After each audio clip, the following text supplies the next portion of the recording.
everybody, this is Jimmy. Welcome back to the Jimmy's English storytelling session. We are keeping up the stories of the Romance of the Three Kingdoms. Today is chapter 6 already. So, in the last chapter, Zhang Fei is chasing Dong Zhuo and he is trying to kill him. But Dong Zhuo is fat, very fat. But his car was quick and he was sitting in the car. He ran into the city and they shooted arrows and threw out stones at Zhang Fei. Zhang Fei, even though he's a good fighter, he is still made out of human body and blood and meat. What can he do? He cannot rush in. So the only thing he could do is come back.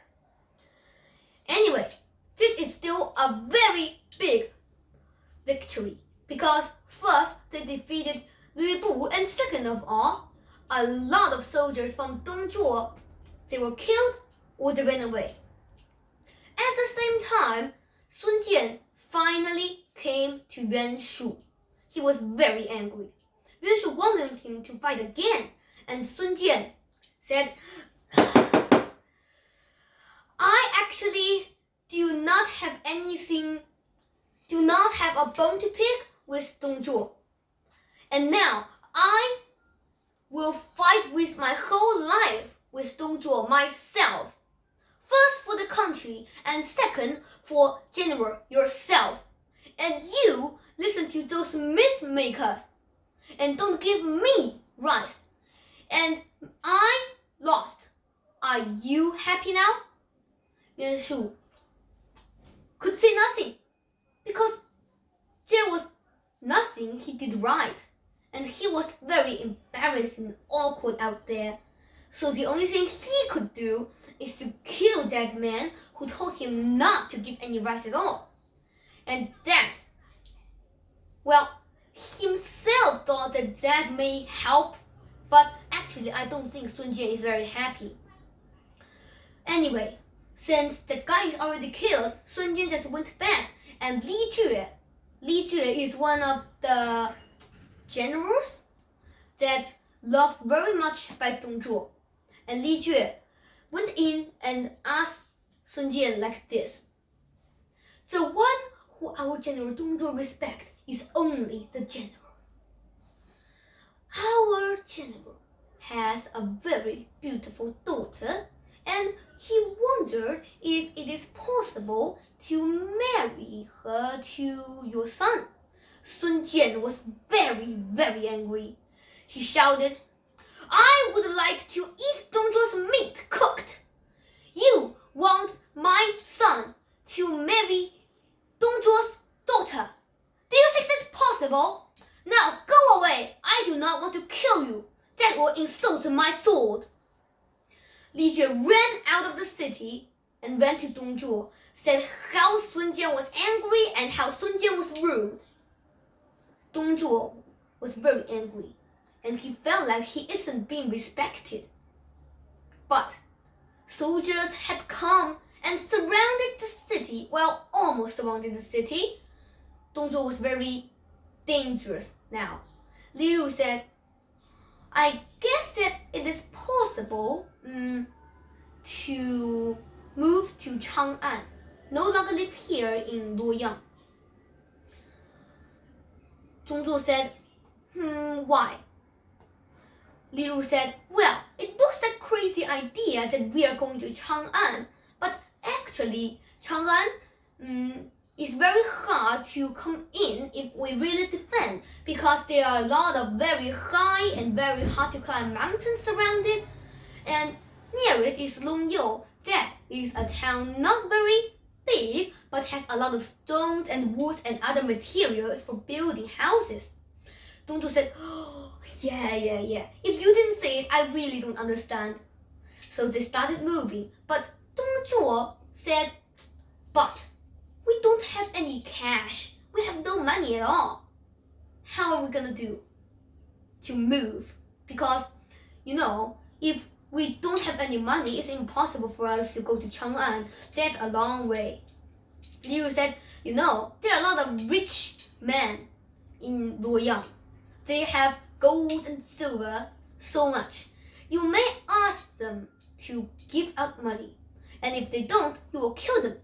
And as to Yuan Shao's family, just kill them and take their money no matter what. Dong Zhuo agreed. This is one of the dumbest ideas in the history of the world that's ever been pointed out. I think so. At least I think so. I bet you think so too. Because it wouldn't be a very good idea to kill people just because you want the money. Those people were innocent. Anyway, that's what happened after all. Thousands of people were dead. And any citizens who refused to move were killed in a lot of cruel ways. And they also dig up the graveyards of those people and dig out the money and the pictures. Well, this is a very bad thing because if you dig up others' graves, that's very disrespect. So all the citizens were very angry, but there's nothing they can do because Dong Zhuo has soldiers. As they moved, they set on fire and burned all the buildings in Luoyang. Wow. Li Ru shouldn't even exist here. He killed thousands of lives. I wonder how is it there that Li Ru is now in hell. Anyways, Cao Cao heard of it and said, "We will go chase him." Yuan Shao said, "We don't chase him. It's a bad idea." Cao Cao said, "Why are you... I don't even want to talk to you." And he just got his 3,000 soldiers and went to chase Dong Zhuo. But halfway chasing, suddenly Lü Bu jumped out of the bushes with a lot of army. He said, "Ha ha ha! Li Ru, he predicted correctly." I have a question. If Li Ru is so smart, why would he become a bad man, an evildoer? I mean, if he just listens to Gong Sun Zan and these good guys, he will become a hero and people will respect him. And best of all, he will be the one who gives out ideas to kill Dong Zhuo. But he follows Dong Zhuo, and at last the only result for him is death. So this is really stupid. Anyways, Lü Bu found Cao Cao and started to fight. Lü Bu pretended like he isn't working out and he ran away. But when Cao Cao chased, a lot of other soldiers who hid from bushes in the first place came out and surrounded Cao Cao. Now Cao Cao was in the middle of the circle. He fought very hard and finally he was able to get out of the surrounding. But Lü Bu and the other soldiers chased. Cao Cao's horse was shot and he was caught by 2 soldiers. But suddenly Cao Hong is one of the brothers of Cao Cao, and he lent his horse to Cao Cao to let Cao Cao run faster. But Cao Cao said, "What happens to you?" Cao Hong said, "Come on. The world can't have one day without Cao Hong, but can't have one day without you." Cao Cao said, "If I really live, that is all because of you." And then he and Cao Hong together ran. But suddenly they saw a very, very wide and very, very long, but maybe not that deep river in front of them. So they said, no, this is the heaven that wants me to die. The thing is already developed here. There's no way we can live. Cao Hong said, "Do not give up yet. I will help you over the river." So they got up their horse and Cao Hong do it like this. Slowly, they ran across the river. When they ran across, Lü Bu has already chased it and they started shooting arrows at Cao Cao. Cao Cao ran. And right when they and the other very, very little amount of defeated soldiers they together wanted to make a fire and cook some food, Xu Rong came. Xu Xu Rong is also one of the very good fighter generals, not junior generals, very good generals of Lu Bu, and is also loved by Dong Zhuo. He came right over there and killed a lot of soldiers and ran straight to Cao Cao. But right when it looked like that Cao Cao is going to be killed, Xiahou Dun, he came and said, Xu Rong, do not kill my lord! And they started fighting. You know, Xiahou Dun is actually one of the greatest fighters ever. There is something about him that Xiahou Dun can hold the flag right in the air while 10 other soldiers together cannot hold it. Of course, Xu Rong cannot fight with Xiahou Dun. Those aren't at the same level. And after just about 6 backing and force fightings, Xiahou Dun and Xu Rong was dead. So at this time, like Li Jing and Yue Dian, those other generals has also came and they together ran back to Yuan Shao. Cao Cao said to Yuan Shao on the feast that I was expecting to fight with more soldiers. You only get me 3,000 soldiers and they have more than 10,000. You do not even dare to chase somebody who is moving. Cao Cao, me, actually think you should be ashamed of yourself. Even I put you in shame. Yuan Shao has nothing to say. Neither does Yuan Shu have anything to say. Cao Cao found out that this isn't a very good alliance anymore, and he ran away. So did Gong Sun Zan, and so did Liu Bei and Guan Yu and Zhang Fei. So this alliance no longer existed. Everybody went away. And at the same time, Sun Jian is the one who is still staying there. He looked at the sky and said, the star of the emperor isn't bright.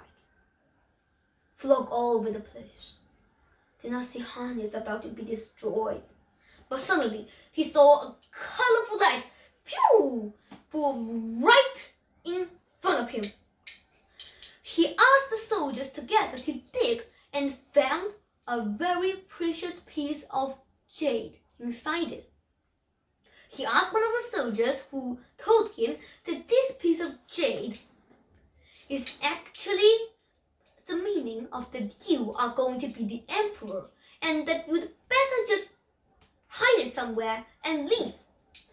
But when the soldiers inside, he wanted to tell it to Yuan Shao for a word. And at midnight, after everybody was asleep, he tiptoed out of the camp and went to Yuan Shao and told all about the jade. The next day, Sun Jian went to Yuan Shao and said, I have a little illness. I was hoping to go back to Changsha and rest for a little while. Yuan Shao said, do not pretend like this. I know what's your illness. Your illness is the illness of having the jade of the emperor. Sun Jian's face went red. Why would you say so? Yuan Shao said, come on, just give it out and nobody gets hurt. Sun Jian said, I don't even have this. Why would you ask for it? Yuan Shao said, Sun Wentai? Well, Sun Wentai is just another name. Do not ask for trouble yourself. Don't trouble troubles until troubles trouble you. Everybody knows that. Sun Jian said, if I really have this kind of thing, I would die on the swords and the knives.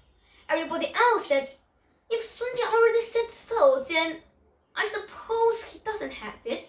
But Yuan Shao let out the soldier who ran and said, yesterday when you digged the well, do you have this one?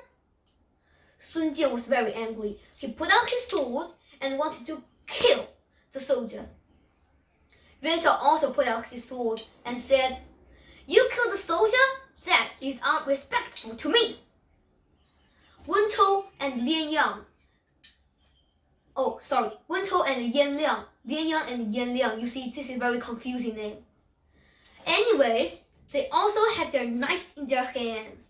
So, behind Sun Jian, Huang Gai, and Chen Pu, they also had swords and pretend and ready to fight.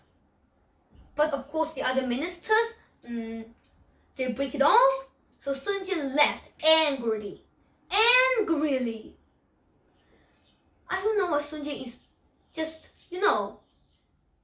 he can just give out the jade and nobody gets hurt.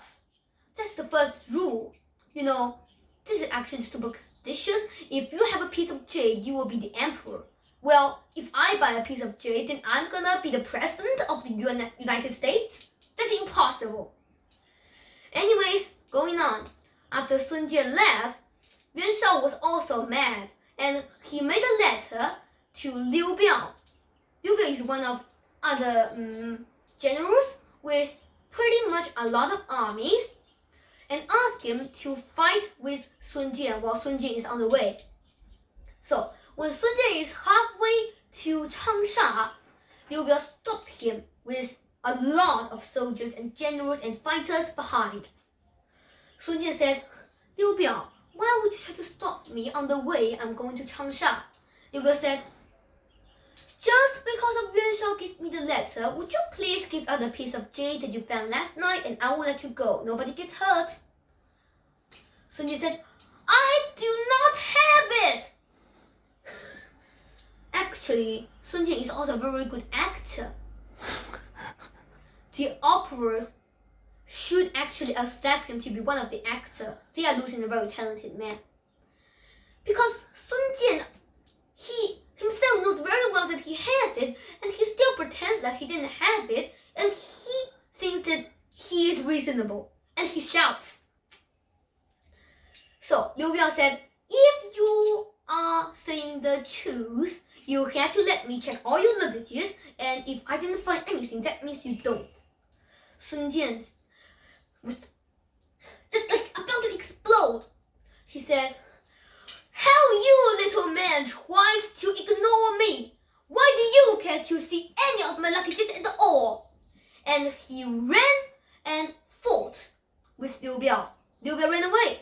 And just when Sun Jian is chasing him, the others who's hiding behind Sun Jian, they came out.